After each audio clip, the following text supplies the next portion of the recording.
Good morning, Earthquake Country. This is Paul Kangas, and I'm interviewing Brian Foster, who's become an expert on the situation with the San Bruno pipeline explosion and PG&E and the new PUC head, Mike Pickers. So, in 25 words or less, Brian, what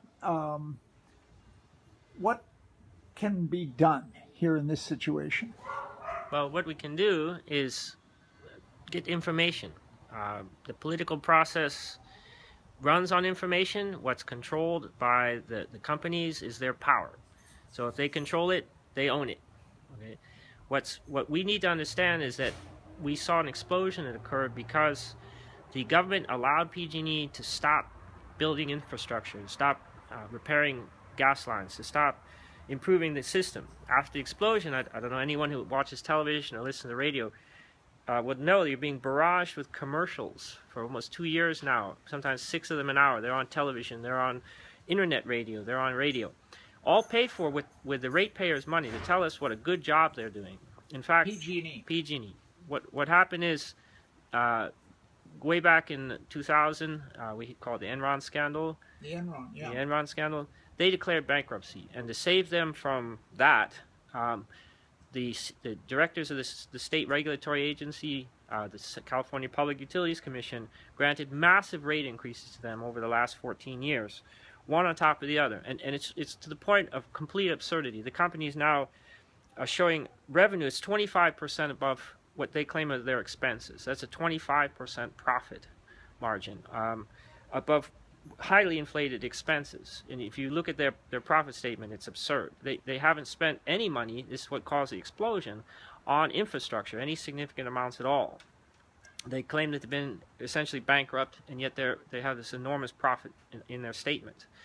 Along comes the drought in California, and Jerry Brown wants to give us renewable energy, and a law is passed called Assembly Bill 327.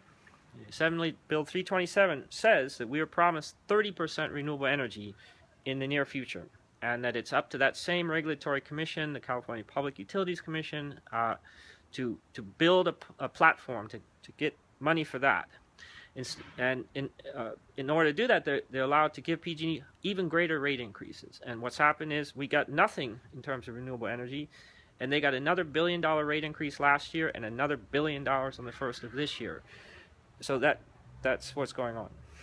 So this Assembly Bill 327, which is basically a solar feed-in tariff law, similar to what Japan has and Germany has and most of Europe has, could have been used to pay solar homeowners for their surplus solar energy and given them a premium rate so that we could have shifted our economy from oil to solar if the law had been handled correctly by Mike Peavy, but instead he took a meat axe to it.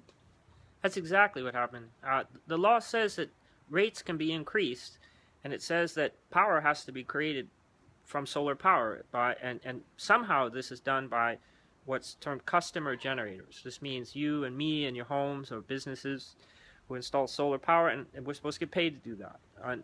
But the law didn't directly connect the two. It's as if the law had two parts that aren't directly connected, and so you take a meat cleaver and you completely divide those. So the rate increase went forward, and the solar energy part of it was completely ignored, right? And it's the basis of what you're now going to see when you get your bill on February whatever 1st. From the last 12 months, everybody in the lowest two tiers they're called, which is about 60% of the people in California, are getting about a 25% rate increase on their electric bills. And the top two tiers? They actually went down. It was designed to lower the bills to the largest users. The people that take the most power got a rate decrease. So they're increasing the rates on the poor and decreasing the rates on the rich. Does that make much sense? In order to explain this, this plan was actually proposed to the Mike Peavy at the California Public Utilities Commission by an oil industry analyst. They call it rate leveling. It's to even it out. Rate leveling. Yeah, rate leveling means the poor pay the rich bills. Right. That's the fair plan from the oil industry. So could we correct 327, the feed-in tariff, and shift it so that to do what it was originally intended to do, which is pay solar homeowners a premium income for generating solar energy? Could we, the people, somehow through the PUC's new head, Pickers, actually correct this mistake, this corruption that Mike Peavy introduced into 327? It is possible. That's where information is what's the key to the matter. The newspapers aren't going to do this. The people themselves in all the action groups, the anti-utility lobby or action groups, Turn for instance, are already fighting this, but they're not fighting it to bring the law into its logical conclusion. The law said that yes, there might be some rate increases. However, that money goes to solar power. Okay, all we got were the rate increases. Okay, in theory, the interpretation of the law, if it's interpreted correctly by Michael Picker, will give us solar power, and he has another 6 months to adjust the law. But that's not really the problem. The problem is the money's already been granted to PG&E. Once you give that corporation $1 billion on the 1st of January, it's going to be very, very difficult to get that back unless somebody brings a lawsuit or many people protest directly. Estoppel? A legal term, you can stop something from happening by filing a sort of legal action. Right.